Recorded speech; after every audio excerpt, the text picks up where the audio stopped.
السلام علیکم دوستو ایک دفعہ سے ہمارے چینل میں پھر سے خوش آمدید دوستو آج ہم آپ کے لیے ایک ایسے واقعے کی لیے بات کرنے جا رہے ہیں دوستو حضرت آدم علیہ السلام سے پہلے بھی کیا دنیا موجود تھی؟ آئیے دوستو اس پر تھوڑی سی نظر ڈالتے ہیں، ایک مختصر سا نظر ڈالنے کی کوشش کرتے ہیں دوستو حضرت آدم علیہ السلام جب پیدا ہوئے اس سے پہلے جنات کی حکومت تھی دوستو، جن اپنی حکومت کرتے تھے اور ان میں یہ بھی تھا کہ یہاں تک کہ کہا جاتا ہے کہ جنات کے اندر جن ہی کو پیغمبر نبی بنا کر بھیجا جاتا تھا۔ دوستو آج ہم ایک منفرد دلچسپ موضوع پر بات کریں گے دوستو، یہ موضوع ابو الجن کے بارے میں ہے۔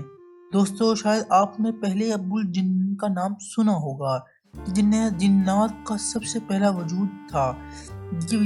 جنات کا سب سے پہلا وجود کون تھا؟ کیا ہو سکتا ہے؟ قرآن و حدیث کے حوالے سے اس کا ذکر کیا موجود ہے کہ قرآن مجید میں حالانکہ اس کا ذکر ہے بھی یا نہیں، حدیث میں بھی اس کا حوالہ ہے کہ نہیں، اور ابو الجن کی تخلیق کب اور کیسے ہوئی؟ آئیے دوستو اس کے بارے میں تفصیل سے اور پورے پر اسرار کے ساتھ اس پر تھوڑی سی نظر ڈالتے ہیں۔ دوستو ابو الجن کے بارے میں جانتے ہیں کہ ابو الجن ہے کون تھا۔ دوستو ابو جنات کے سب سے پہلے وجود کا نام ہے جسے آدم علیہ السلام انسانوں کے پہلے وجود ہیں۔ جیسے آپ کو یہ بات سمجھ لینی چاہیے، جیسے آدم انسانوں کے لیے آدم علیہ السلام تھے جن کو ابو الانسان کہا جاتا ہے، یعنی انسانوں کے والد حضرت آدم علیہ السلام تھے۔ دوستو ابو الجنات کے سب سے پہلے وجود کا نام یہ تھا۔ احادیث اور علماء کی تشریحات کے مطابق ابو الجن وہ پہلے جن ہیں جنہیں اللہ تعالیٰ نے تخلیق کیا۔ دوستو یہ علماء کے مطابق، ان کی تشریحات کے مطابق تھی کہ وہ جن تھے جو اللہ تعالیٰ نے سب سے پہلے ان کو بنایا۔ قرآن پاک میں جنات کے بارے میں یہ ذکر ضرور ہے، وَخَلَقَ الْجَانَّ مِنَ الْمَارِجِ مِنْ نَارٍ، یعنی سورۃ الرحمن کی یہ آیت ہے، یعنی اللہ تعالیٰ نے جنات دھوئیں کی آگ سے پیدا کیا۔ دوستو یہ ضرور بات ہے کہ جنات کو آگ سے پیدا کیا گیا اور ان کو بے دھوئیں کی آگ، جس میں کوئی دھواں نہیں آتا، بہت تپتی ہوئی آگ۔ جب ہم آگ جلاتے ہیں تو آگ مضبوط تر ہوتی ہے، تو وہ ایک آگ زبردست اور بہترین آگ ہوتی ہے، اس میں دھواں نہیں ہوتا۔ دوستو ابو الجنات کی تخلیق کے بارے میں کچھ جانتے ہیں۔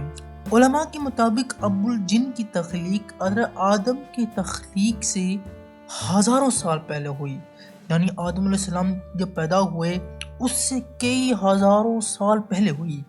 جنات کو اللہ نے آگ سے پیدا کیا اور ان کے اندر وہ صلاحیتیں رکھیں کہ دوستو ابو الجن ہی تھا جس نے کہا تھا، اللہ تعالیٰ نے کہا تھا کہ تمہیں کیا چاہیے؟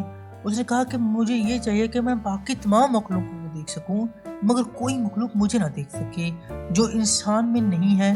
جیسے بہت زیادہ طاقتور ہیں، صلاحیتیں وہ تھی کہ جنات بہت زیادہ طاقتور ہے، تیز حرکت ہیں اور شکل بدلنے کی قدرت بھی ہے ان کے پاس۔ دوستو یہاں پر ہم تھوڑا سا وضاحت کریں گے ابو الجن اور ابلیس کا کوئی تعلق ہے۔ دوستو بعض روایت میں کہا جاتا ہے کہ ابلیس جو جنات میں سے تھا ابو الجن کی نسل سے تعلق رکھتا تھا۔ ابلیس اپنی عبادت اور علم کی وجہ سے فرشتوں کے صف میں شامل ہوا، لیکن بعد میں اس نے تکبر کیا۔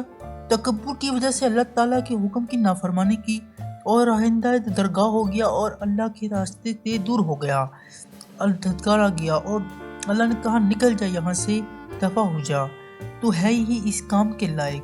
ابو الجن کی نسل کیا ہے؟ دوستو ابو الجن کی نسل کئی مختلف اقسام بٹی ہوئی ہے۔ اس آدم علیہ السلام کی بھی نسل کئی قبیلے بن چکے ہیں اور کئی زمانے، کئی قبیلے، کئی تعلقات، کئی جس طرح ہے اس طریقے کے ساتھ تقسیم ہو چکی ہے۔ دوستو ابو الجنات میں دو طرح کے اقسام پائی جاتی ہیں، نیک جنات، شریر جنات۔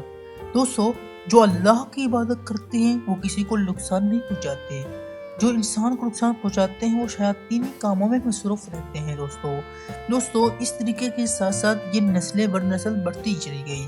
دوستو قرآن و حدیث میں ابو الجن قرآن کی روح سے جنات کا ذکر قرآن پاک میں کئی مقامات پر آیا ہے، لیکن ابو الجن کا ذکر تفصیل سے نہیں کیا گیا۔ دوستو حدیث میں بھی جنات کی تخلیق اور ان کے عمل کا ذکر ضرور ملتا ہے، جس سے اندازہ ہوتا ہے کہ ان کی ابتدا ابو الجن سے ہوئی۔ دوستو ابو الجن ایک جو حضرت آدم علیہ السلام انسانوں کے والد ہیں، اسی طرح ابو الجن بھی مطلب کہ جنوں کے، شیاطین نہیں کہہ سکتے، جنوں کے ابو تھے، والد محترم تھے، ان کے ابو تھے، جن تھے یعنی جنوں کے باپ۔ دوستو اس طریقے کے ساتھ ساتھ انسان کے آدم علیہ السلام کے باپ تھے، باب آدم، اور اس طریقے کے ساتھ ابو الجن بھی تھے۔ دوستو قرآن حدیث میں اس کا ذکر ملتا نہیں ہے قرآن میں ابو الجن کا، لیکن وہ ایک سب سے بہترین اور شریر تھے اور بہترین یہاں پر پیدا تخلیق ضرور واضح طور پر ہے۔ اللہ تعالیٰ نے انہیں بے دھوئیں کی آگ سے پیدا کیا۔ اللہ تعالیٰ نے ان کو یہ طاقت ضرور دی کہ ابو الجن نے خود کہا تھا کہ مجھے ایسی طاقت دیجیے کہ انسان وغیرہ کوئی بھی ہو کہ ہمیں نہ دیکھ سکے، بلکہ ہم ہر کسی کو ایزیلی آسانی کے ساتھ دیکھ سکیں۔ دوستو تو اللہ تعالیٰ نے ان کی یہ شرط قبول فرمائی اور ان کو اس مقام تک لے آئے کہ اب ان کو وہ ہر انسان کو، چاہے کوئی بھی ہو، جانور، پرندے، ان سب کو دیکھ سکتے ہیں، لیکن وہ کسی کو نہیں دیکھ سکتے اور نہ ہم انہیں دیکھ سکتے ہیں۔ دوستو یہ طرح طریقے کے ساتھ ہی کہ زمین سے پہلے بنانے کے بعد یہ نہیں کہ حضرت آدم علیہ السلام کی تخلیق ہوئی تھی، بلکہ اس سے ہزاروں سال تک پہلے بھی جنات اس زمین میں آ چکے تھے۔ پہلے جنات کی حکومت ہوا کرتی تھی، وہ یہاں پر اللہ کی عبادت کرتے تھے، اللہ کی مطلب پکار کرتے تھے۔ اس میں سے کچھ اللہ کی شریک کرنے لگے اور اس طریقے کے ساتھ ان کی ہلاکت ہوتی گئی اور کافی جنگیں ان کے درمیان ہوتی گئی۔ دوستو اس طریقے کے ساتھ ساتھ یہ انسان کے لیے ہمیں کہانیاں بھی دیتی ہیں کہ ابو الجن کی کہانی تو یہ ہمیں یہ سبق ضرور دیتی ہے کہ اللہ نے مختلف مخلوقات کو مختلف صلاحیتوں کے ساتھ پیدا کیا اور یہ اللہ پر کوئی بھاری نہیں ہے۔ اللہ تو صرف کن فرمائے وہ چیز فوراً ہی ہو جاتی ہے۔ دوستو ہمیں اپنے اعمال سے اللہ کو رضا کی حاصل کرنی چاہیے اور ہمیں اللہ سے ہی مدد مانگنی چاہیے، اور اس کے ساتھ ہی ہمیں انسان کے ناطے اللہ تعالیٰ سے ہر حال میں اللہ سے خوشی اور بہترین طلبی حاصل ہونی چاہیے۔ دوستو ہم پر منحصر ہے کہ ہم اپنے اعمال سے اللہ کی رضا کے لیے ہر چیز قربان کر دیں، اللہ کی راہ میں قربان کر دیں اور اللہ کی مدد چاہتے ہوئے اور اس کے لیے اپنی ہر چیز ہر دن رات اسی کی راہ میں قربان کر دیں۔ دوستو امید ہے کہ آج کی ویڈیو آپ کو ایک نیا اور دلچسپ موضوع جاننے کا موقع ملا ہوگا۔ اگر آپ کو یہ ویڈیو پسند آئی ہو تو اسے لائک کریں، شیئر کریں اور ہمارے چینل کو سبسکرائب کریں تاکہ آپ مزید ایسی ویڈیو معلومات دیکھ سکیں۔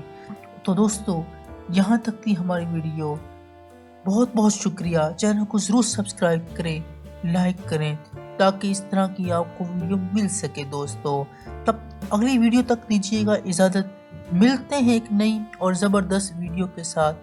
تھینک یو ویری مچ، اللہ حافظ۔